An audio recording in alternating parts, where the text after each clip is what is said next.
ट्रांसमाइग्रेटेड into one piece world with a gift pack. अध्याय 225 अर्धईश्वर।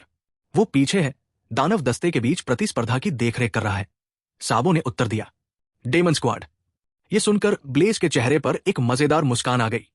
ये Madara का विचार था, क्योंकि उसने हजारों रंगरूटों में से 20 लोगों को चुना था जो सबसे अच्छे थे। उन्होंने अपनी बोरियत दूर करने के लिए यह काम किया था, लेकिन बाद में यह कुछ ऐसा हो गया जिसकी किसी ने उम्मीद नहीं की थी। 2 साल पहले उन्होंने एक सेना बनाने के लिए दुनिया भर से हजारों लोगों की भर्ती की। उन्होंने सिर्फ विश्व सरकार, समुद्री लुटेरों या मरीन से प्रभावित लोगों को ही भर्ती किया। वे लोग जिनमें दुनिया को बदलने का दृढ़ संकल्प है। मदारा के शारिंगन के साथ स्क्रीनिंग प्रक्रिया बिना किसी गुप्तचर या गद्दार के सुचारू रूप से चली। बेशक इसने विश्व सरकार और मरीन का ध्यान आकर्षित किया, लेकिन रिवॉल्यूशनरी, ब्लेज और मदारा के साथ मिलकर काम करने से सब कुछ सुचारू रूप से चला।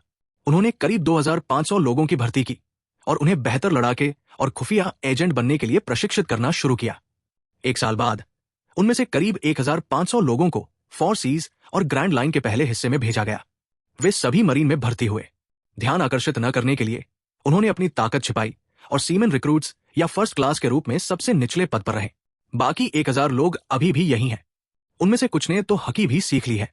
उन्हें कम नहीं आंका जाना चाहिए। और साबो का चेहरा गंभीर हो गया और उसने आगे कहा, कुछ दिन पहले ड्रैगनसान के जाने के ठीक 1 दिन बाद हमारे यहां घुसपैठे आए थे। ओह, ब्लेज को आश्चर्य नहीं हुआ। क्या ये CP0 है? डॉन द्वीप पर आक्रमण करना इतना आसान नहीं था, क्योंकि पूरा द्वीप ब्लेज द्वारा गर्मी के क्षेत्र में घिरा हुआ था। उसकी समझ के बिना द्वीप पर पैर रखना मुश्किल है, लेकिन दुर्लभ शैतान फल क्षमताओं के साथ यह किया जा सकता है। हाँ, वे बिना किसी चेतावनी के अचानक प्रकट हुए, जैसे कि वे यहां टेलीपोर्ट हो गए हों। सबों ने इस प्रक्रिया का वर्णन किया। शुक्र है मदारासान यहां था। वो वास्तव में शक्तिशाली था। उसने कुछ ही चालों में उन सभी को मार डाला। विश्व सरकार कुछ समय से इस स्थान को खोजने की कोशिश कर रही है। जहां तक इस बात का सवाल है कि उन्होंने इस स्थान को कैसे पाया, साबो का अनुमान है कि उन्होंने उचिहा मदारा का पीछा किया। बातें करते हुए वे द्वीप के दूसरे छोर पर चले गए। डॉन द्वीप को बीच में एक बड़ी इमारत ने 2 भागों में विभाजित कर दिया है। क्या हमें स्थान बदलना चाहिए? साबो ने पूछा। उन्हें आने दो, मेरे यहां होने से वे कुछ नहीं कर सकते, मदारा ने दबंग लहजे में टिप्पणी की। उसके पास अपने दावे का समर्थन करने की ताकत है। इससे कोई फर्क नहीं पड़ता। आने वाले दिनों में विश्व सरकार व्यस्त रहेगी, इसलिए उनके पास फिर से आने का समय नहीं होगा। ब्लेज ने मुस्कुराते हुए मदारा के पीछे जवाब दिया। मदारा की ओर देखते हुए उन्होंने मजाकिया अंदाज में कहा, तुम बदल गई हो मदारा। मुझे उम्मीद नहीं थी कि तुम युवाओं को निर्देश और प्रशिक्षण दोगी। मुझे ये मजेदार लगता है। मादारा का विशिष्ट उत्तर। अपनी बाहों को क्रॉस करके मादारा ने अपने शारिंगन को खोलकर प्रतियोगिता देखी। क्या ये जैक्स और अकीरा है? ब्लेज ने पूछा। चाहे वो कितनी भी बार हार जाए, वो कभी हार नहीं मानता। एक आम नारुतो किस्म का आदमी। क्या आप सहमत नहीं हैं? नारुतो? कितनी बुरी याद है। मदारा ने नाक भौं सिकोड़ी, लेकिन सहमति जताई। अकीरा को ब्लेज ने भर्ती किया था। वो एक शाही परिवार में जन्मी राजकुमारी है, लेकिन उसने अपना राज्य, अपने पिता, माता और वो सब कुछ खो दिया जिसे वो प्यार करती थी। एक ही रात में नष्ट हो गया। उसे पकड़ लिया गया और कैदी की तरह रखा गया। ब्लेज ने उसे बचाया और यहां लाया। दूसरी ओर जैक्स को मदारा ने भर्ती किया था। वो एक खुशमिजाज लड़का है जिसकी आत्मा अडिग है। दानव दस्ते में अकीरा और जैक्स सबसे अच्छे हैं। वे शैतान फल उपयोग करता है और आयुध और अवलोकन हकी में कुशल है। अकीरा एक जुआन फल उपयोग करता है, और वो भी एक पौराणिक फल है, क्योंकि उसने टोरी टोरी नो मी मॉडल थंडरबर्ड खाया था। वो गड़गड़ाहट की शक्ति के साथ एक विशाल थंडरबर्ड में बदल सकती है। जैक्स के लिए वो एक लोगिया व्यक्ति है जिसने उसी थंडर पावर के साथ क्लाउड फल खाया। ब्लेज ने उसके लिए इसे बदल दिया। उनके जैसे डेमन स्क्वाड का आधा हिस्सा शैतान फल उपयोग करता है। उनकी लड़ाई को देखकर ब्लेज मुस्कुराया। सब कुछ ठीक चल रहा है। अब समय आ गया है कि मैं अपनी ताकत बढ़ाऊं। सबो, मदारा, मैं यहां एक और महत्वपूर्ण काम के लिए आया हूं। किसी को भी मुझे परेशान मत करने देना। यह कहते हुए ब्लेज वहां से गायब हो गया। ब्लेज की आकृति उसके लिए विशेष रूप से डिजाइन किए गए कमरे में दिखाई दी। हालांकि वो कभी कभार ही आता है, लेकिन यहां उसका एक निजी कमरा है। जब वो भगवान के रक्त का उत्पादन करने पर ध्यान केंद्रित करता है तो उसे उनकी जरूरत होती है। ब्लेज ने आगे बढ़ने से पहले कुछ देर तक अपने पैरों को क्रॉस करके आराम किया। एक विचार के साथ उसने आसपास मौजूद प्राकृतिक ऊर्जा को अवशोषित करना शुरू कर दिया।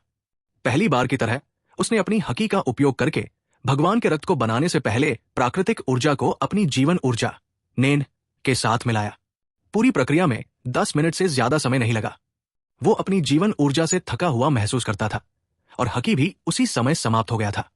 उसके स्टेटस बार में भगवान का रक्त काउंट 2997/3000 बढ़ गया। अभी 3 और बचे हैं।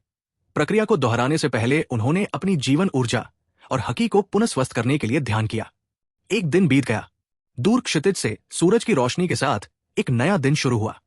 उस पल ब्लेज ने आखिरकार आखिरी बूंद निकाली, जिससे भगवान के खून की गिनती 3000 हो गई।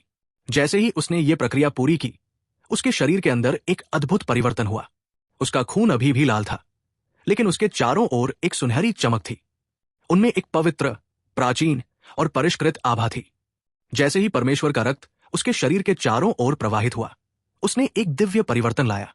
एक गर्म सनसनी उत्पन्न हुई, जिससे हल्का दर्द हुआ। हालांकि इस अनुभूति ने उसे असहज महसूस नहीं कराया, बल्कि उसे ये एहसास कराया कि उसके शरीर में कुछ जादुई घटित हो रहा है। साथ ही उसे एक स्पष्टता का एहसास हुआ। ऐसा लगा जैसे कोई चीज जो लंबे समय से उसके दिमाग को अवरुद्ध कर रही थी, टूट गई हो। ये एक अद्भुत अनुभूति थी, शरीर और आत्मा दोनों का पूर्ण रूपांतरण। ये अनुभूति कुछ मिनटों तक रही, फिर सब कुछ सामान्य हो गया। अपने पैरों पर खड़े होकर ब्लेज ने अपनी मुट्ठी भींची और अपने भीतर की शक्ति को महसूस किया और बदलावों को देखा। उसके रूप रंग में कोई बड़ा बदलाव नहीं था, लेकिन उसका पूरा अस्तित्व चांदी की आभा की रेशमी परत में लिपटा हुआ था। एक विचार के साथ वो पतली परत उसकी त्वचा में समा गई और नजरों से ओझल हो गई। जब उसका शरीर अर्ध देवता स्तर पर पहुंच गया, तो उसकी शारीरिक शक्तियां चरम पर पहुंच गई। उत्तेजना की भावना। ब्लेज को हंसना था, लेकिन अचानक उसे मदारा की पागल हंसी का दृश्य याद आ गया, जब दूसरा पक्ष जीवित हो गया और उसके खून का स्वाद चखा। मुझे लगता है कि ये मुझे शोभा नहीं देगा। अध्याय 227। एडवर्ड विवेल। रूम ऑफ अथॉरिटी, मैरी जियोइस। सीपी 0 दस्ते से संपर्क नहीं हो पा रहा है। एजेंट से रिपोर्ट सुनने के बाद एल्डर जयगर्सिया सैटन के चेहरे पर एक विचारमग्न अभिव्यक्ति थी। उस आदमी की ताकत को देखते हुए हम निडरता से मान सकते हैं कि दस्ते का सफाया हो चुका है। एल्डर टॉपमैन वारकरी ने टिप्पणी की। उचिहा मादारा। उसकी उत्पत्ति रहस्यमय है। वो योंको जितना ही शक्तिशाली है। अपनी अनोखी निंजुत्सु के साथ इस व्यक्ति का पता लगाना और शिकार करना बहुत मुश्किल है। हम पिछले 2 सालों से उसका पीछा कर रहे हैं और इस प्रक्रिया में हमने कई अच्छे एजेंट खो दिए हैं। आखिरकार हमने उसके ठिकाने का पता लगा लिया है और जैसा कि हमें संदेह था, वो अपनी सेना बना रहा है। एल्डर मार्कस मार्स ने कहा। उसका उद्देश्य क्या है? अगर हम ये जान ले तो हम अपना कदम तय कर सकते हैं। अगर वो दूसरों की तरह समुद्री डाकू का खेल खेलना चाहता है तो इससे कोई फर्क नहीं पड़ता, लेकिन हम उसे हमारा विरोध करने वाले एक और क्रांतिकारी के रूप में विकसित नहीं होने दे सकते। कटानाधारी बुजुर्ग ने अपने विचार व्यक्त किए। अगर बात ऐसी हो जाए तो हमें उसे हर कीमत पर खत्म कर देना चाहिए। एल्डर जयगर्सिया सैटन ने कहा। वो ब्लेज भी है। वो कुछ समय से चुप है। सबसे ज्यादा खतरनाक वो है। अगर वो विद्रोह का कोई संकेत देता है तो हमें उसे खत्म करने के लिए अपनी पूरी ताकत लगा देनी चाहिए। आइए इंतजार करें और देखें। हमारे पास विकल्प भी है। दलदली द्वीप, कहीं स्वर्ग में। ये एक निर्जन, वनों से घिरा गीला द्वीप है। ये लोगों के रहने के लिए अनुपयुक्त है, क्योंकि यहाँ दिन में लगभग 20 घंटे बारिश होती है। केवल लॉग पोस्ट के साथ इस द्वीप पर बंद समुद्री डाकू ही यहाँ ठोकर खाते हैं। लेकिन अब द्वीप का आधा हिस्सा तबाह हो चुका है और वहां युद्ध के निशान देखे जा सकते हैं। मुझे माफ कर दो, मम्मी। एडवर्ड वेवेल ने रोते हुए, नागभौ सिकोड़ते हुए माफी मांगी। उसके पैरों के पास सुनहरे बालों वाली एक छोटी कद की बुजुर्ग महिला बकिन ने अपनी छड़ी से वेवेल को मारा। मैंने तुमसे सावधान रहने को कहा था। अब देखो, तुमने हमारे साथ साथ उनके समुद्री लुटेरों के जहाज को भी नष्ट कर दिया और उसे समुद्र की तलहटी में डुबो दिया। अब हम कैसे निकलेंगे? लानत है बारिश पर। मुझे इससे नफरत है, बकिन ने डांटा। मैं तुम्हें बचा लूंगा, मम्मी। वेवेल ने अपने विशाल शरीर से बकिन को बारिश से ढक दिया। ओह, क्या तुम प्यारे लड़के नहीं हो? मम्मी तुम्हें किसी भी चीज से ज्यादा प्यार करती है। बकिन ने मधुर शब्दों में उसकी प्रशंसा की। मां, मुझे एक छोटा सा संदेह है। क्या मैं सचमुच व्हाइटबर्ड का बेटा हूं? वेवेल ने अनिश्चितता से पूछा।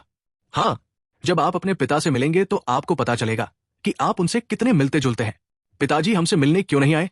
बकिन के जवाब देने से पहले ही दोनों ने सुनहरी चमक की एक चमक देखी। अगले ही पल मरीन केप में एक आकृति जादुई रूप से उस जगह पर खड़ी हो गई। इसने वेवेल और बकिन दोनों को चौंका दिया। मां, ये एक मरीन है जिसे हमने पहले मारा था। क्या मुझे व्हाइटबर्ड के नाम पर उसे मार देना चाहिए? एडवर्ड वेविल ने अपनी नागिनाटा को लहराते हुए पूछा। दूसरी ओर ब्लेज को देखकर बकिन को पसीना आ गया। अगर कोई और होता तो उसे कोई फर्क नहीं पड़ता, लेकिन ब्लेज अलग है। वो यहां क्यों है? मैंने आखिरकार तुम लोगों को पा लिया। मैं कुछ समय से तुम्हारे निशान खोज रहा था, ब्लेज ने हंसते हुए कहा। गियोन से स्थान प्राप्त करने के बाद वो जितनी जल्दी हो सके उतनी जल्दी यहां आने के लिए अपनी शैतान फल क्षमता का उपयोग करके टेलीपोर्ट हो गया। वेविल को देखकर लगता है कि वो एक गठीले शरीर वाला आदमी है, जिसके सुनहरे घने बाल और बहुत लंबी सफेद मूंछें हैं। ब्लेज को वो नाटकीय लगता है। करीब 22 फीट की ऊंचाई पर खड़े होकर वो व्हाइटबर्ड से भी लंबा और बड़ा है। उसे वास्तव में व्हाइटबर्ड की राक्षसी काया विरासत में मिली है। ब्लेज ने सोचा, विविल, चलो भागो। वो ऐसा व्यक्ति नहीं है जिससे हम लड़ सके। बकिन ने विविल के कंधे पर छलांग लगाई और कहा, हाँ, हम क्यों भागे मम्मी? वेविल ने बेवकूफी से पूछा। मेरे यहां रहते हुए क्या तुम्हें लगता है कि तुम भाग सकते हो? ब्लेज ने अपनी आंखें उठाई। तुम्हें जेफर सेंसेई को चोट नहीं पहुंचानी चाहिए थी। अगर हमें कुछ हो गया तो व्हाइटबर्ड उसे बर्दाश्त नहीं करेगा। बकिन ने धमकी दी, लेकिन वो जानती थी कि इससे वो आदमी नहीं डरेगा। ब्लेज ने हंसकर कहा। बकिन ने आदेश दिया कि भागना कोई विकल्प नहीं है। विविल, उस पर हमला करो। अगर हम यहां से जिंदा निकलना चाहते हैं तो हमें इस आदमी को मारना होगा। इसके अलावा वो तुम्हारे पिता को एक बार हरा चुका है। उसके आखिरी शब्द सुनकर वेविल के चेहरे पर एक अलग ही भाव आया। चेहरे पर एक तीखी नजर के साथ उसने पूछा, क्या तुम्हें चोट लगी है डैडी? कितना अजीब दिमागी सर्किट है। ब्लेज ने कोई जवाब नहीं दिया, क्योंकि वो जानता था कि विविल की बुद्धि एक बच्चे जैसी है। व्हाइटबर्ड जैसा ही एक नागिनाटा लेकर वो आगे बढ़ा और उसने हथियार को जबरदस्त ताकत और बर्बरता के साथ घुमाया। ये झटका हवा को मक्खन की तरह चीरता हुआ उसे चीरने के लिए लगा। हमले का सामना करते हुए ब्लेज ने बिना हकी के अपनी बाई तर्जनी उंगली से उसे रोक दिया। आधे देवस्तर के शरीर के साथ हकी के बिना ऐसा अनाड़ी हमला उसे नुकसान नहीं पहुंचा सकता था। हथियार को हल्के से पीछे धकेलते हुए ब्लेज ने वेविल के सिर से थोड़ा ऊपर छलांग लगाई और अपनी मुट्ठी बांधकर मुक्का मारा। धमाका। टक्कर लगने पर प्रतिद्वंद्वी का विशाल शरीर कीचड़ भरी जमीन पर गिर गया। हमले के पीछे के प्रभाव और विशुद्ध शक्ति ने जमीन पर गड्ढे कर दिए और एक ऐसा झटका उत्पन्न किया जिससे एक क्षण के लिए तेज बारिश रुक गई, लेकिन उसके बाद फिर से बारिश शुरू हो गई। ब्लेज के सामने वेविल एक बच्चे की तरह है जिसमें लड़ने की कोई ताकत नहीं है। वेविल उस गड्ढे से उठ खड़ा हुआ। उसके मुंह से खून टपक रहा था। बेटा, क्या तुम ठीक हो? बकिन ने दूर से पूछा। ऐसा अविश्वसनीय शरीर, मुझे लगता है कि यह व्हाइटबर्ड से बेहतर है। यदि ब्लेज का अनुमान गलत नहीं था तो बकिन ने व्हाइटबर्ड के शुक्राणु से गर्भधारण करके वीविल का निर्माण किया था, या फिर उसे व्हाइटबर्ड के जीन के प्रयोगों द्वारा क्लोन किया गया था। क्या विश्व सरकार को इस बारे में पता है? भयंकर शक्ति के साथ वेविल ने क्रेटर से छलांग लगाई और अपने सिर के ऊपर नागिनाटा को घुमाया, जबकि उसका शरीर ब्लेज की ओर उतरा। जैसे ही वो करीब आया, उसने अपने हथियार को लंबवत रूप से काट दिया। एक तरफ कदम बढ़ाकर सहजता से वार को टालते हुए ब्लेज ने अपना हाथ वेविल के कंधे पर मारा, जबकि एक अदृश्य हकी उसके दाहिने हाथ से चाकू की तरह आगे बढ़ा और वेविल के हाथ को उसके कंधे से अलग कर दिया। खून की धार बह निकली। उसका दाहिना हाथ जरा सा हिलता हुआ जमीन पर गिर गया। आह मां, मुझे अपना दाहिना हाथ महसूस नहीं हो रहा। दर्द से चीखते हुए वेविल जमीन पर लुढ़क गया। ब्लेज को आश्चर्य हुआ कि कुछ सेकंड के बाद विविल ने चीखना बंद कर दिया और अपनी नाक से पानी टपकाते हुए अपने पैरों पर खड़ा हो गया। उसने अपने बाएं हाथ से नागिनाटा को पकड़ते हुए फिर से हमला किया। स्विश, खून की बौछारें। वेविल का बायां हाथ जमीन पर गिरने से पहले हवा में एक चाप बनाता हुआ ऊपर की ओर उठा। आह मां, मुझे अपना बायां हाथ महसूस नहीं हो रहा है। दर्द से चीखते हुए वेविल जमीन पर लुढ़क गया। कुछ सेकंड के बाद वो एक बार फिर अपने पैरों पर खड़ा हो गया। मां, मुझे अपने दोनों हाथ महसूस नहीं हो रहे। मैं कैसे हमला करूं? वेविल ने पूछा। अपने हाथ में हकी लगाकर ब्लेज ने वेविल के सिर पर मुक्का मारा, जिससे वो बेहोश हो गया। इस तरह के लोगों को मारना आसान है, लेकिन वो चाहता है कि उन्हें दर्द महसूस हो।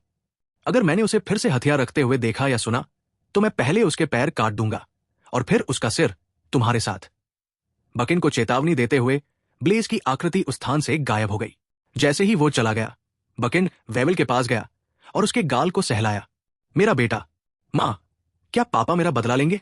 मुझे शक है। अध्याय 228। शैंक्स ने व्हाइट बियर्ड से संपर्क किया। 1 महीना चुपचाप बीत गया। रेगिस, मुझे बताओ कि दुनिया भर में क्या हो रहा है? ब्लेज ने आराम कुर्सी पर आराम करते हुए जम्हाई लेते हुए पूछा। ब्लेसान, ये वैसा ही है जैसा आपने उम्मीद की थी। समुद्र में कुछ हो रहा है। सबसे पहले रेड हेयर ने रॉकस्टार नामक एक दूत को व्हाइट बियर्ड से संपर्क करने के लिए एक पत्र भेजा, लेकिन व्हाइट बियर्ड ने शैंक्स के पत्र को फाड़ दिया। मगरमच्छ की हार के बाद समुद्र के बचे हुए सरदारों की एक बैठक बुलाई गई, लेकिन इसमें केवल 3 लोग शामिल हुए, डॉन क्विजोटे डो फ्लामिंगो, बार्थोलोम्यू कुमा और मिहॉक। बैठक में वेस्ट ब्लू के एक भूतपूर्व शांति अधिकारी लैफेट ने क्रोकोडाइल की खाली सीट के स्थान पर ब्लैकबर्ड की सिफारिश की। संभवतः वो ब्लैकबर्ड समुद्री डाकुओं में शामिल हो गया था, लेकिन फ्लीट एडमिरल सेंगोकू ने इसे ये कहते हुए अस्वीकार कर दिया कि वारलॉर्ड का पद किसी अनाम व्यक्ति को नहीं दिया जा सकता। और कल ये हुआ। ये कहते हुए रेगिस ने उसे एक अखबार दिया। अखबार के पहले पन्ने पर एनिस लॉबी के धुएं से भरे खंडहरों की तस्वीर छपी थी।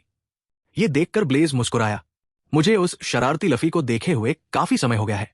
मैंने सुना है कि गार्बसान इस समुद्री डाकू को पकड़ने और उसकी समुद्री यात्रा को समाप्त करने के लिए तैयार है।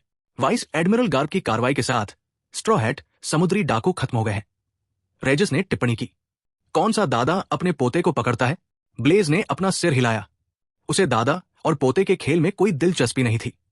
रेगिस ने फिर क्वीना की ओर देखा, क्योंकि उसे पता था कि क्वीना का दोस्त जोरो इस समुद्री डाकू समूह में शामिल हो गया है। क्वीना ने जोरो के वांटेड पोस्टर को देखा। आओ जोरो, मैं तुम्हारा सबसे ऊपर इंतजार करूंगा। मैं हारूंगा नहीं। शैंक्स और व्हाइट बियर्ड के बारे में क्या उनकी मुलाकात की कोई खबर है? ब्लेज ने दिलचस्पी से पूछा। वन पीस देखने वाले एक पृथ्वीवासी के रूप में व्हाइट बर्ड और शैंक्स के बीच पहली झड़प को एक महाकाव्य दृश्य कहा जा सकता है। चूंकि उसके पास यह क्षमता है, इसलिए वो ऐसा नहीं कर सकता। खैर, शैंक्स अपने क्षेत्र से गायब हो गया, जबकि उसकी गतिविधियों पर नजर रखने वाली मरीन यूनिट को उसके ठिकाने के बारे में कोई जानकारी नहीं थी। अगर कुछ भी गलत नहीं हुआ तो शैंक्स 1 या 2 दिन में व्हाइट बर्ड से संपर्क कर लेगा। रेजिस ने अपने विचार व्यक्त किए और आगे कहा, और मुझे ये खबर एक पुराने दोस्त से मिली। हमें मुख्यालय से कोई रिपोर्ट नहीं मिली। इसका मतलब है कि फ्लीट एडमिरल नहीं चाहते कि हम इसके बारे में जानें। वे जानते हैं कि फ्लीट एडमिरल सेंगोकू को डर है कि ब्लेज कुछ करेगा, जैसे कि उसने रेजिस की बातें नहीं सुनी हो। ब्लेज ने अपने पैरों पर खड़े होकर यूनिट को जल्दी करने का आदेश दिया, क्योंकि उसे पता था कि समय कम है। चलो जल्दी करो, हम 2 योकों के बीच होने वाली टक्कर को मिस नहीं कर सकते। ये मनोरंजक होगा। ये दृश्य देखकर रेगिस के होंठ फड़कने लगे। सेंगोकुसान इस बार मुझे सचमुच मार डालेगा। वो समझ नहीं पाया कि ब्लेज को योकों के बीच हो रही बातचीत में इतनी दिलचस्पी क्यों है, जिसे वो पहले ही हरा चुका है। अगले दिन ब्लेज की उपस्थिति ने मरीन यूनिट को चौंका दिया, जो व्हाइट बर्ड समुद्री डाकुओं पर नजर रखने और रेड हेयर शैंक्स को व्हाइट बर्ड से मिलने से रोकने के लिए जिम्मेदार थी। वाइस एडमिरल ब्लेज, हमें आपके आने की कोई सूचना नहीं मिली। क्या आपके पास कोई आदेश है? एक अज्ञात रियर एडमिरल ने सामान्य सलामी दी और माथे पर पसीने की बूंदें डालते हुए झिझकते हुए बोला। वो मरीन फोर्ड में मौजूद थे जब ब्लेज ने काइडो नामक उस विशाल ड्रैगन जानवर से लड़ाई की और उसे खदेड़ दिया। हालांकि ब्लेज दिखने में साधारण थे, लेकिन उनके सामने खड़े होने पर उन्हें रियर एडमिरल होने के बावजूद दबाव महसूस हुआ। आराम से रहो, बस अपना काम करो, मैं यहां सिर्फ देखने आया हूं।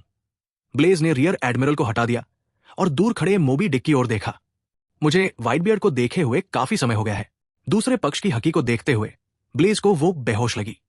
उसी समय व्हाइट बर्ड जहाज पर किसी ने ब्लेज को देखा। ओया जी, ये वही है, वाइस एडमिरल ब्लेज, वो यहां है। क्या? इसने थोड़ी घबराहट और कड़वाहट पैदा कर दी। वे इस आदमी को नहीं भूलेंगे जिसने उनके पिता को हराया था।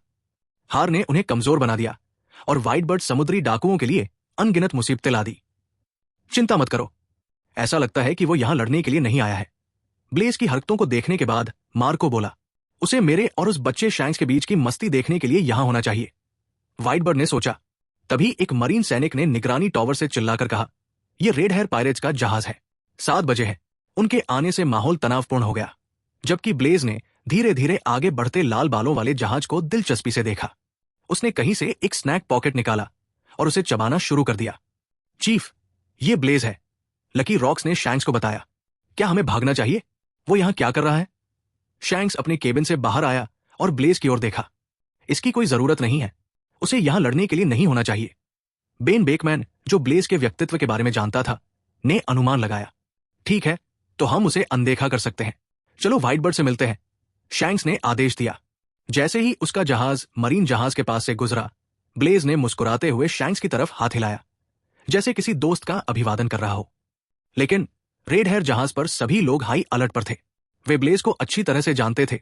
वो ऐसे व्यक्ति नहीं थे जिन्हें कम करके आंका जा सके। इस बीच मरीन मुख्यालय में ब्लेज के आगमन की आवाज सुनकर सेंगोकू अपनी सीट से खड़ा हो गया और लगभग जोर से गाली देने लगा। वो वहां क्या कर रहा है, उसे ये खबर कैसे मिली? सेंगोकू ने भौहें सिकोड़ी और ब्लेज की वर्तमान प्रतिष्ठा को देखते हुए यह जानना उसके लिए असंभव नहीं था। सुनिश्चित करें कि वो कोई मूर्खतापूर्ण काम न करे और उसे जहाज पर ही रखें। सेंगोकू ने डेन डेन मुशी के माध्यम से आदेश दिया। आदेश सुनकर संचार के लिए जिम्मेदार मरीन हकलाया। ये फ्लीट एडमिरल सेंगोकू, ये वाइस एडमिरल ब्लेज है। हम ऐसा नहीं कर सकते। उसे बताओ कि ये फ्लीट एडमिरल का आदेश है। ये कहते हुए सेंगोकू ने दांत पीसते हुए बातचीत समाप्त कर दी। व्हाइट बर्ड के जहाज पर मूल श्रृंखला की तरह व्हाइट बर्ड को शैंक्स के आगमन की सूचना दी जाती है। शैंक्स व्हाइट बर्ड के जहाज पर चढ़ गया, जबकि मार्को ने नए लोगों को जहाज के अंदर जाने का आदेश दिया। लेकिन तब तक बहुत देर हो चुकी थी, क्योंकि व्हाइट बर्ड के कुछ समुद्री डाकू जोरदार धमाके के साथ गिरने लगे थे। शैंक्स के हर कदम के साथ उसके विजेता की हकी एक स्तर तक बढ़ जाती है। जब वो आखिरकार दुश्मन के डेक पर पहुंचा तो उसकी हकी सीमा तक पहुंच गई। ओह, क्या गति है! क्या मैंने नहीं कहा था कि इसे देखना रोमांचक होगा? ब्लेज ने आश्चर्य से कहा। रेगिस और क्वीना जो उसके पीछे थे, उन्होंने भी भव्यता देखी। शैंक्स का जबरदस्त प्रवेश। इस बार वे ब्लेज से सहमत थे। यह देखना अद्भुत था।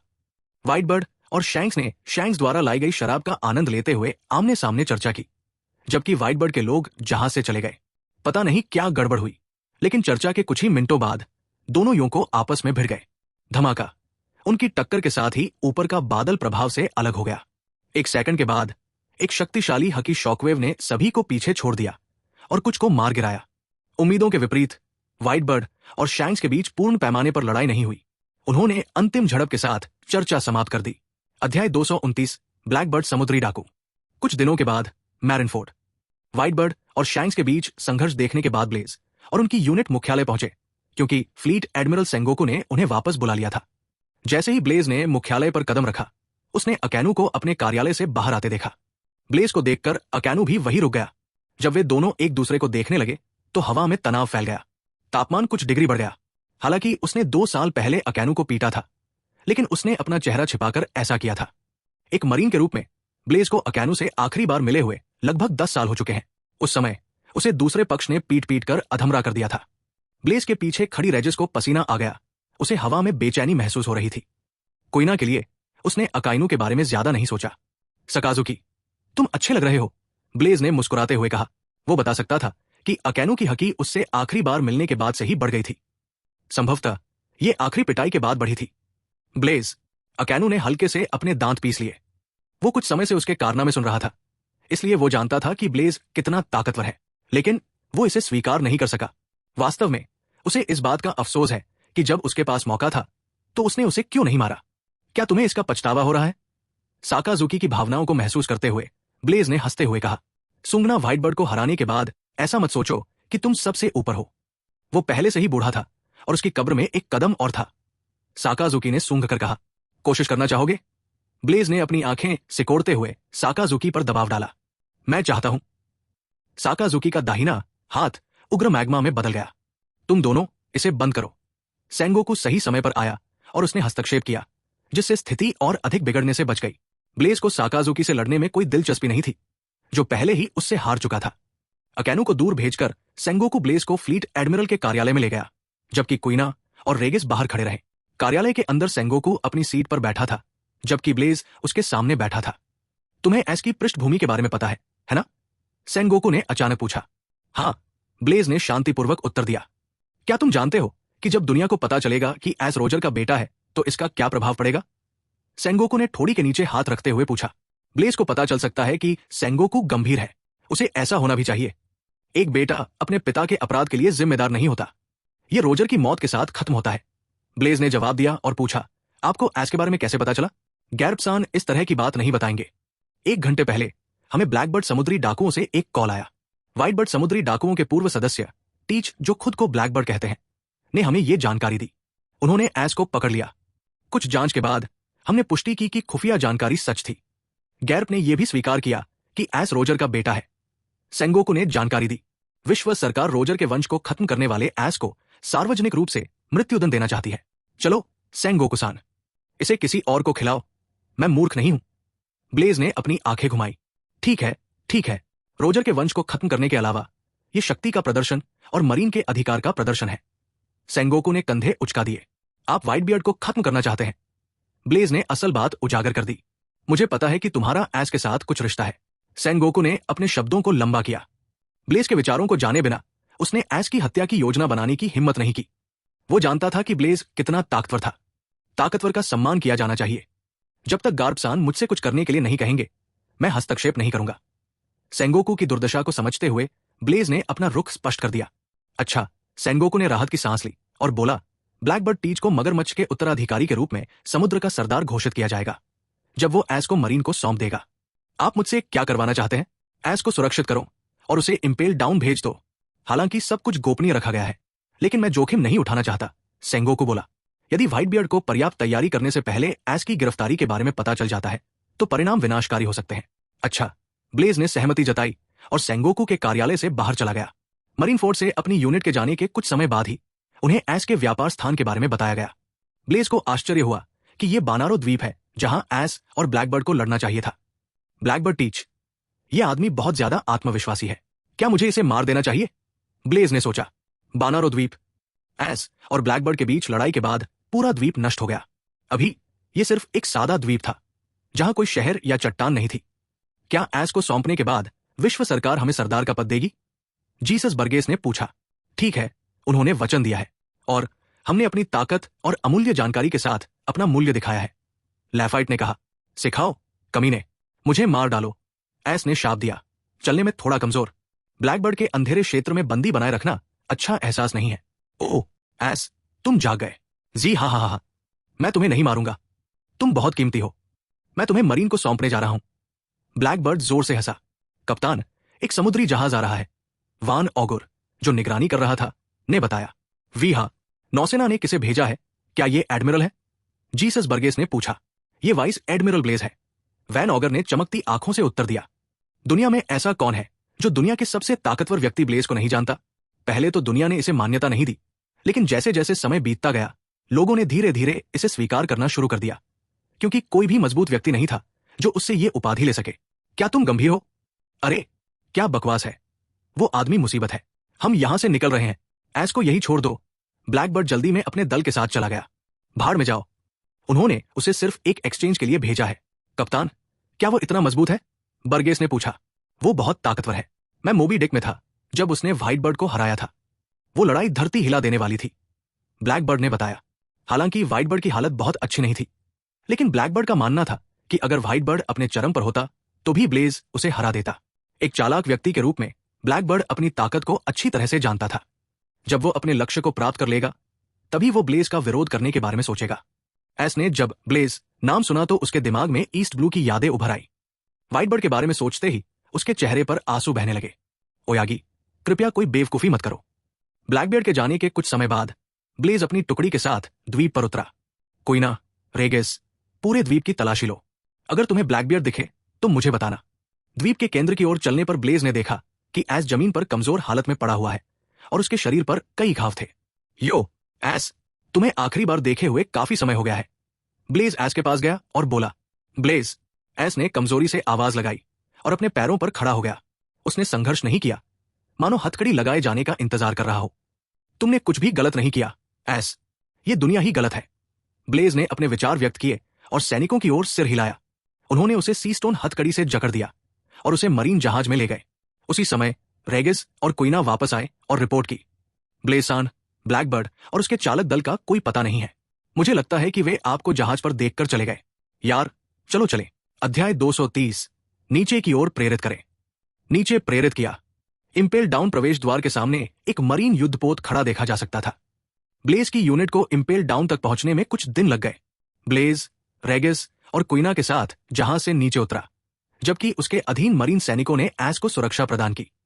वाइस एडमिरल ब्लेज, आप यहां। मुख्यालय ने हमें कैदी के बारे में सूचित किया है। मैगेलन, इंपेल डाउन के मुख्य वार्डन, अपने लोगों के साथ प्रवेश द्वार पर उसका इंतजार कर रहे थे। मैगेलन, ब्लेज ने सिर हिलाया। यह उसका पहली बार नहीं है। वो कई बार अपराधियों को लेकर यहां आया है। दूसरी ओर मैगेलन ब्लेज के प्रति सम्मान रखता था। वो ब्लेज की ताकत और समुद्र में घूमने वाले अनगिनत समुद्री डाकुओं को रोकने की उसकी क्षमता का सम्मान करता था। मैगलन के नेतृत्व में वे लिफ्ट के जरिए निचली मंजिल पर उतरे। रास्ते में चीखना, गिड़गिड़ाना, रोना धोना, हर तरह की आवाजें सुनाई दे रही थी। जैसे जैसे वे हर मंजिल से गुजर रहे थे, मैगलन ने हर मंजिल के बारे में बताया। हालांकि ब्लेज पहले भी इंपेल डाउन में आ चुका था, लेकिन वो सिर्फ अपराधियों को सौंपने आया था। वो पहली मंजिल पर भी नहीं गया था। ये उसके लिए पहली बार था जब वो वास्तव में इंपेल डाउन में प्रवेश कर रहा था। कुछ ही मिनटों में वे इंपेल डाउन के सबसे निचले स्तर पर पहुंच गए, अनंत नरक।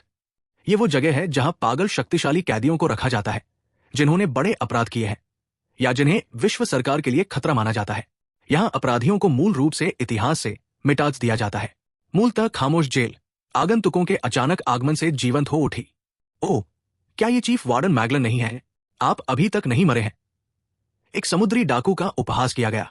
एक अन्य ने कोसा, नरक में जाओ, दस्त राक्षस। सभी लोग अपनी नाक की रक्षा करें। अचानक आई गंध से आप मर सकते हैं। हाँ, पूरे फर्श पर हंसी फैल गई। क्या ये वाइस एडमिरल ब्लेज नहीं है? जिस दिन मैं बाहर निकलूंगा, मैं तुम्हें मार डालूंगा, एक समुद्री डाकू ने क्रूरता से कहा। ब्लेज द्वारा पकड़े जाने के बाद उसे इस नारकीय जगह पर भेज दिया गया। जहां तक ब्लेज का प्रश्न है, तो उसे तो उसकी याद भी नहीं थी, लेकिन उसके शब्दों ने पूरे सदन को हिलाकर रख दिया। क्या ब्लेज यहां है? वो कहा है? मैं उसे मारने जा रहा हूं। नहीं, मैं ही उसे मारने वाला हूं, एक और समुद्री डाकू चिल्लाया। शोर। ब्लेज ने आंखें सिकोड़ते हुए देखा, जबकि उसका हकी फूट पड़ा। भयानक उत्पीड़न सभी दिशाओं में फैल गया और हकी के जबरदस्त प्रभाव ने अनंत नरक में बंद 90% अपराधियों को गिरा दिया। कितना शक्तिशाली हकी! मैगलन ने शक्ति प्रदर्शन देखकर अपनी आंखें चौड़ी कर ली। हमें यह समझना होगा कि अनंत नरक में बंद अपराधी सामान्य लोग नहीं हैं। वे सभी शक्तिशाली अपराधी हैं जिन पर भयानक इनाम है। फिर भी वे ब्लेज की हकी का सामना नहीं कर सके। ब्लेज! एक कर्कश चीख ने ब्लेज का ध्यान आकर्षित किया। जब उसने स्रोत की ओर देखा, तो उसने एक सिकुड़े हुए आदमी को देखा, जिसका एक पैर गायब था और उसे एक अकेले व्यक्ति की कोठरी में रखा गया था। तुम स्पीड हो, है ना? तुम अच्छे लग रहे हो। यह कल की ही बात है, लेकिन लगभग 10 साल हो गए हैं। समय बहुत क्रूर चीज है। ब्लेज ने ऐसे हंसा जैसे वो किसी पुराने दोस्त से मिल रहा हो। आह! खांसी। खांसी, स्पीड दहाड़ा और कॉन्करर की हकी के साथ फट पड़ा, मैं तुम्हें मार डालूंगा। कितना कमजोर हकी है! ब्लेज ने टिप्पणी की और अपना दाहिना हाथ हिलाया। एक काला तीर वास्तविक रूप में आया और एक झटके में स्पीड की छाती में घुस गया। बल ने स्पीड के शरीर को खींच लिया और उसे फर्श पर गिरा दिया। एक पल के बाद उसका शरीर बेजान होकर फर्श पर गिर गया। यहां तक कि मौत के समय भी उसकी आंखें भयंकर घृणा के साथ ब्लेज पर टिकी रही। यह कोई समस्या नहीं है ना? ब्लेज ने मैगलन से पूछा। मैगलन ने अपना सिर हिलाया। वे सिर्फ अपराधी है, इससे कोई फर्क नहीं पड़ता कि वे मर जाते हैं या नहीं। क्रोकोडाइल, रेडफील्ड, बुलेट, वर्ल्ड और कुछ शातिर अपराधियों जैसे लोग ब्लेज की ताकत से चकित थे। अभी अगर वे गलत नहीं, तो ये किंग्स का हकी होना चाहिए। लेकिन ये पहली बार है कि उन्होंने देखा कि हकी का प्रयोग इस तरह से किया जा सकता है। कितना मजबूत व्यक्ति है, उन सभी ने सोचा। उसकी प्रबल आभा ने उन्हें चुप करा दिया। अंततः जब फर्श शांत हो गया, तो एस को एक एकांत कोठरी में बंद कर दिया गया। ब्लेज ने एस को देखा, जिसके हाथ और पैर सीस्टोन की जंजीरों से बंधे हुए थे। कुछ गंभीर घावों के कारण वो बहुत बुरा लग रहा था। ब्लेज, मुझे मार दो, प्लीज, एस ने शर्मिंदा होकर विनती की। मैं ऐसा नहीं कर सकता और नहीं करूंगा। ब्लेज ने अपना सिर हिलाया और मन ही मन सोचा, चिंता मत करो एस, तुम नहीं मरोगे, और अगर कुछ गलत नहीं हुआ तो व्हाइटबर्ड भी नहीं मारा जाएगा। यह सुनिश्चित करते हुए कि सब कुछ ठीक है, मैगलन ब्लेज को वापस ऊपर ले गया। इंपेल डाउन से निकलने के बाद ब्लेज के मरीन बैटलशिप ने मरीन फोर्ड के लिए प्रस्थान किया, क्योंकि सेंगोकू ने उसे वापस बुलाया था। पिछले कुछ दिन निश्चित रूप से बहुत व्यस्त है। मुझे बिना आराम के इधर उधर भागना पड़ रहा है। ब्लेज ने अपना सिर हिलाया और रेगिस और कुइना को बुलाया। मैं 1 या 2 घंटे के लिए चला जाऊंगा। अगर कोई आपात स्थिति होती है तो आप जानते हैं कि क्या करना है। उन्हें निर्देश देते हुए वो जहाज से गायब हो गया। कुछ मिनटों के बाद ब्लेज डॉन द्वीप पर पुनः प्रकट हुआ और मदारा के पास आ खड़ा हुआ। मदारा, अब समय आ गया है कि तुम आगे बढ़ो, ब्लेज ने कहा और उसे एक छोटी शीशी दी जिसमें सुनहरे तरल की 2 बूंदें थी। यह कुछ और नहीं बल्कि ब्लेज द्वारा बनाया गया भगवान का खून है, जिसे सौर ऊर्जा के साथ मिलाया गया है, जैसा कि हमने पहले योजना बनाई थी। जब एस की सार्वजनिक फांसी की खबर अखबार में प्रकाशित हो जाएगी तो आप व्हाइट बियर्ड से संपर्क कर सकते हैं, ब्लेज ने कहा। आखिरकार मैं हाल ही में उग गया था। मदारा की आंखें अनंत मंगेक्यो शारिंगन में बदल गई, क्योंकि उसने एक उत्साहित अभिव्यक्ति दिखाई। जब आप व्हाइट बर्ड से संपर्क करें तो सावधान रहें, वो काफी जिद्दी और घमंडी है। बेशक आपके जितना घमंडी नहीं, ब्लेज ने समझाया। फाइव एल्डर के व्यक्तित्व को ध्यान में रखते हुए वे उसे शिखर सम्मेलन युद्ध में भाग नहीं लेने देंगे, क्योंकि इससे मरीन के बीच उसकी प्रतिष्ठा बढ़ जाएगी। यही कारण है कि उसने भगवान का खून तैयार किया। इसके साथ व्हाइट बर्ड की ताकत उसके सुनहरे दिनों से भी बेहतर हो सकती है। जब प्राइम व्हाइट बर्ड मार्नीफोर्ड पर हमला करेगा तो क्या होगा? अगर मादारा व्हाइट बर्ड से मिल जाए तो क्या होगा? ये आपदा के अलावा और कुछ नहीं होगा। हताहत तो होंगे, लेकिन बलिदान के बिना युद्ध नहीं जीता जा सकता। मरीन को समझना होगा कि केवल उसके पास ही व्हाइट बर्ड और मादारा को रोकने की ताकत है। केवल वही युद्ध को समाप्त कर सकता है और मरीन को विनाश से बचा सकता है।